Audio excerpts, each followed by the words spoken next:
Teacher strikes have been one of the biggest stories we've brought to you on Newsround over the recent months. And Jenny took your questions to the person responsible for schools in England, Education Secretary Gillian Keegan.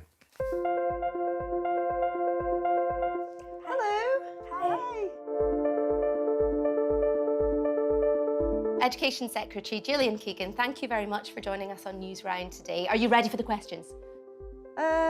Fingers crossed, hopefully. Excellent. Well, Maron, do you want to start? Why do you think teachers are striking?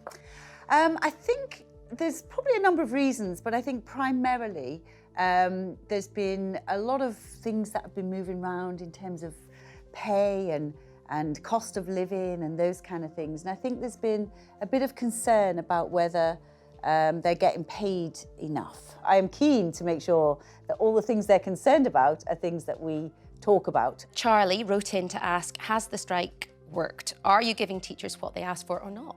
I don't think strikes ever work. You do not need to strike to have a conversation with me or to get my attention. I want to have the best teacher. I mean, we have wonderful teachers. I have a huge amount of respect for teachers. I think they just do the most amazing job. They change people's lives, basically. But of course, the unions who represent teachers would say that they've been forced into this situation. They don't have another option. You know, they are doing this for children's education. Teachers are quitting, parents are being asked to contribute for supplies. I think, I mean, bear in mind that on the 21st of February, I wrote to this teachers' union, said, come in and have talks. Pause your strikes, which you don't need to have. Come in and we'll start serious discussions about pay, conditions, retention, everything, workload, everything. I do think that shows that we were serious about trying to avoid these strikes as well. Well, we're really keen to find out more about how this department is run, and Bertie's got a good question for you. How do you convince other MPs that education for young people is a priority?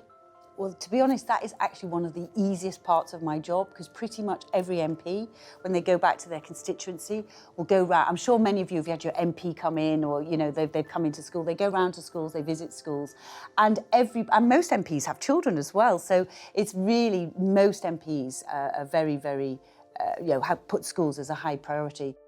Well, we've had more questions from children across the country, and some of them are really worried about teachers, actually, to the extent that they're offering up their pocket money. So one Newsround viewer told us, BBC, please tell the government that I will give all my savings to pay for teachers' living costs. What would you say to that viewer?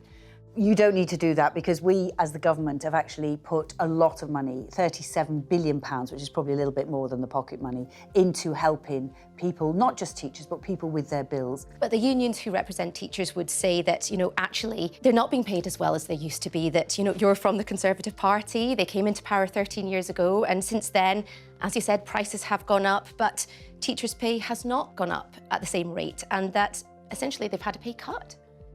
Well, teachers' pay has gone up, but we have had, in the very beginning, we did have a couple of years where, I don't know if you remember, but your viewers won't remember, for some of them may not even have been born, but there was a note left, which is basically there's no money left. So we had to we had a few years where we had, very tight budgets. And in fact, we then, the very first weeks I was in the job, got an extra £2 billion for next year and the year after from the government to fully fund that. So there would be no sort of cuts in school budgets or anything like that. So that was one of the most important things, that we made sure that it was fully funded. The BBC has been in schools where, trips aren't happening, there's less resources for vulnerable pupils, parents are being asked to pay out of their pocket for rulers and glue and things like that.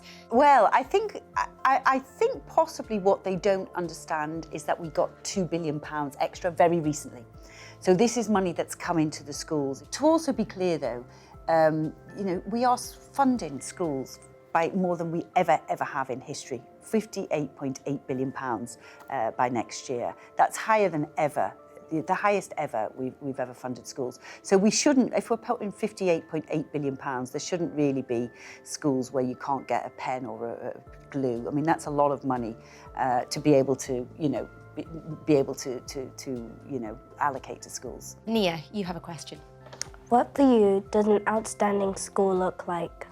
Well, one that is offering a broad curriculum, one that is a safe and happy environment for you to go into, one that gets good results, has good teachers that are there every day helping you, supporting you as much as possible. We're always looking to see what we can do to make sure that you use your time in education and you have the ability to try lots of different things, learn lots of different things and set yourself up for life. Gillian, thank you so much for your time. We appreciate it. Thank you, and thank you for coming in. It's lovely to see you.